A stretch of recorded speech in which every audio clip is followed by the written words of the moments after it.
An experiment is just some process that occurs with well-defined outcomes. So in example 1, you're running an experiment where you spin a spinner. That's the experiment. You're spinning a spinner and you're writing down what you get. The outcome is just the result. So when you spin a spinner, whatever number it lands on is your outcome. An event is just a collection of one or more outcomes. And a sample space is a collection of all the possible outcomes. Okay? So every single outcome that could possibly happen in your experiment. So if we look at example 1, an experiment is run whereby a spinner is spun around a circle with 5 equal sectors that have been marked off as shown above. And A, it says write the sample space. So again, the sample space is every single possible outcome. When you spin that spinner, what's one outcome? You can land on 1. That's an outcome. You can land on 2. You can land on 3. You can land on 4. You can land on 5. Did you land on 6? Is 6 going to be your sample space? No, because you can't land on it. So just your sample space is literally 1, 2, 3, 4, and 5. Those are the only numbers your spinner can land on. Those are all the possible outcomes. For B, we need to calculate the following probabilities. So when you see like P with parentheses and there's something written on the inside, you're just calculating the probability of that thing happening. So this first one, we're calculating the probability that you get a prime number. Okay? Well, to find the probability, remember it's the number that happens in a certain event. So our event here is prime numbers over the total. Well, what were the total amount of possible outcomes? 5. Because how many outcomes are in your sample space? 1, 2, 3, 4. There's 5 things in your sample space. That's going to go on the bottom. That's the total number of outcomes. Then you have to go back and look at your sample space. Of those 5, how many are prime numbers? Okay. Well, we go through. I'm going to circle all of them. What's prime number again? Good question. Can anyone say what a prime is? Anyone remember what a prime number is? Here? 5, 7, 11. Good. Anything that can only go into, so meaning the only factors, the only things that can multiply to give you that number are 1 in itself. So this picture keys 1 a prime number. It's really kind of a trick question, no. It's a special case because 1 in itself, it's technically not a prime number. Is 2 a prime number? Well, that's 1.2. 2 times 2.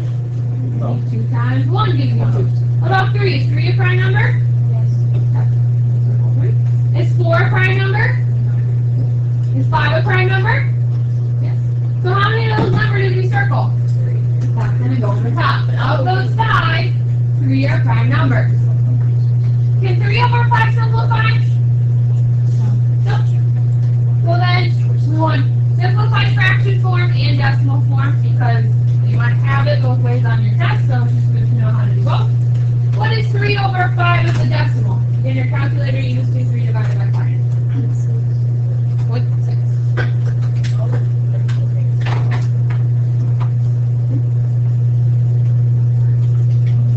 On the next one, we're finding the probability that you get an even number. Make your fraction. What's going to go on the bottom of your fraction? 5. And the total number of outcomes is how many are in your sample space. Then look at your sample space. Circle all the even numbers. Is 1 an even number? No. Is 2 an even number? Yes. Circle that. Is 3 an even number? No. Is 4? Circle that. Is 5. So how many red circles do we have? 2. You circled 2 even numbers. That's going to go on your top. Can we simplify 2 over 5? Yes. Oops, so you write a decimal. What's 2 over 5 as a decimal? 0.4.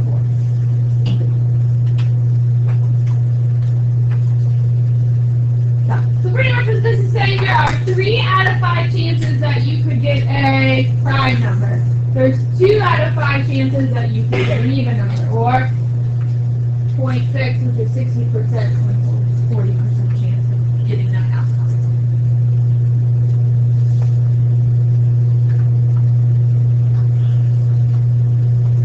Because you want to see while we're saying percentages, if you move that multiply by 100 or move that decimal over 2 spots, that will tell you the percentage.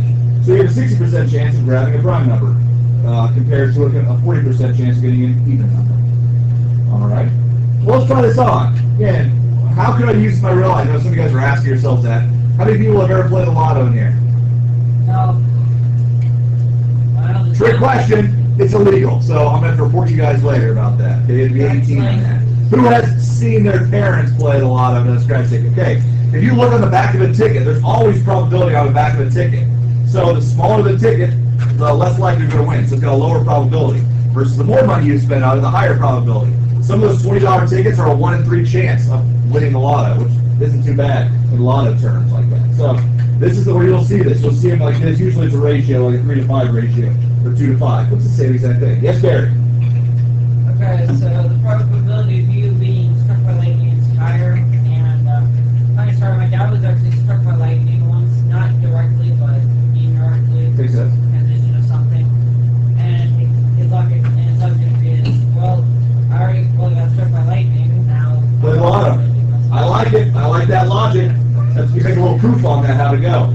So let's talk number 2 here. We'll apply this in a different way with coins here.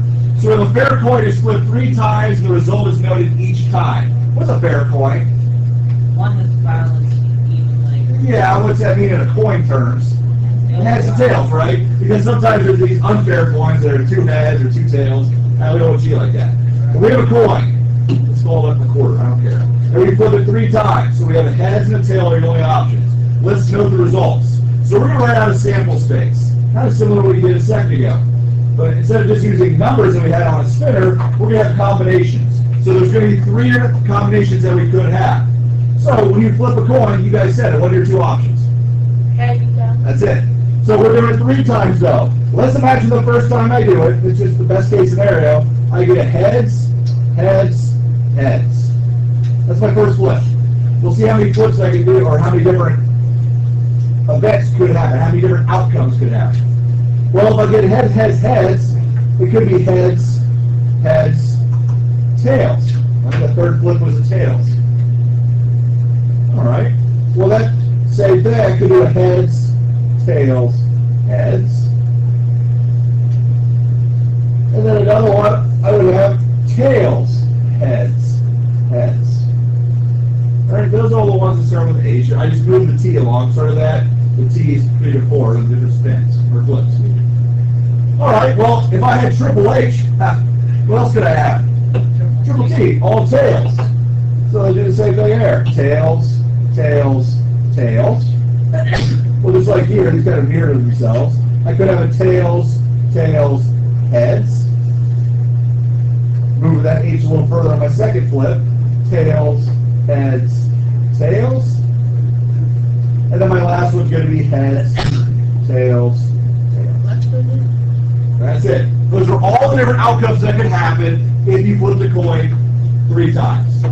One of those. How many different outcomes are there? What's the total? 8. So we can put that down there. I have a total of 8 outcomes. So 8 things can happen. Well, the nice is, if I know my total and have my sample space, I can easily figure out what these are. So let's find the probability of these various pieces.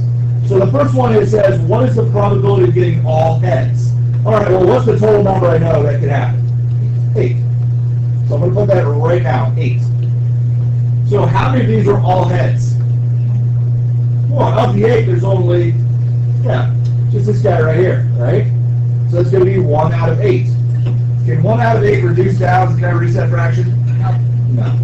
So I'm going to have to go get what the probability, the decimal probability is. So what is 1 divided by 8? Just tell me the decimal. Don't ABC it. Just do 1 divided by 8. So we want the decimal. Sam, what do you get? 1. Hold on, Sam's speaking here. 1 point what? Point. Okay, 1.5. I like it. That right there. So it's about 12.5%. So if you do the decimal over, it's about 12.5% to get Triple H. Oh, not very good odds. I don't like that. Imagine you guys got a test and you had 12.5%. You probably won't be too happy with it. All right. Let's see these better odds over here. What about the probability of getting exactly 2 heads?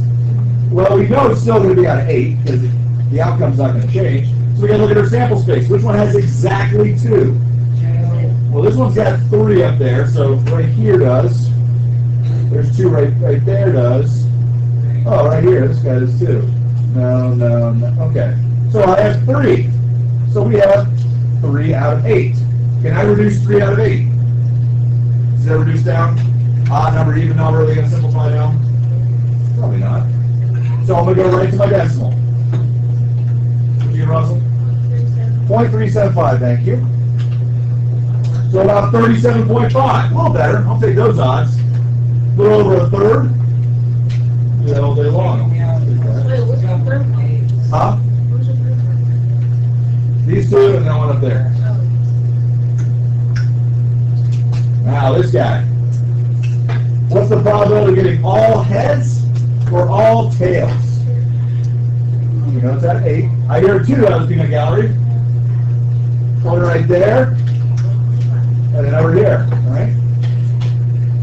Can this reduce? Can 2 over 8 reduce? 1 over 4. So I have a 1 in 4 chance. That might make your math a little easier. What's 1 in 4 as a decimal? 0.25. 25% chance. So if you guys want to put this into a game, which one of these would give you the best odds of winning if you had to do? You put money on this game or something? Right here would be B. Thinking exactly 2 heads. Almost a 40% chance versus a 25% chance. So a little better odds there. That's how you can do. You guys, I know you're on, don't answer this question, but if you ever go and gamble at a casino or something, you can see that. You can say, man, where should I put my money? Should I bet my money on this? Should I bet my money on this? Well, if you do the odds, the probability of it, you can figure it out very easily. So you're welcome. You're welcome, microphone. I'm helping you gamble. Ready, set. Okay. In this last example, it says a survey was done by a marketing company to determine which of the 3 sodas was preferred by people in a blind taste test. The results are shown below. Find the probability that a person selected at random found this group would prefer soda B. Okay? In a scenario like this, you don't have to write out the sample space. Right? Because they gave you all the information in a table. You don't have to sit down and figure out, well, this person drinks soda A, will they like it, or anything like that. It's already given to you in a table. You just have to look at the table to get the information. Right? So instead of our fraction, what's going to go on the bottom? Very good, 53 is the total. The total amount of people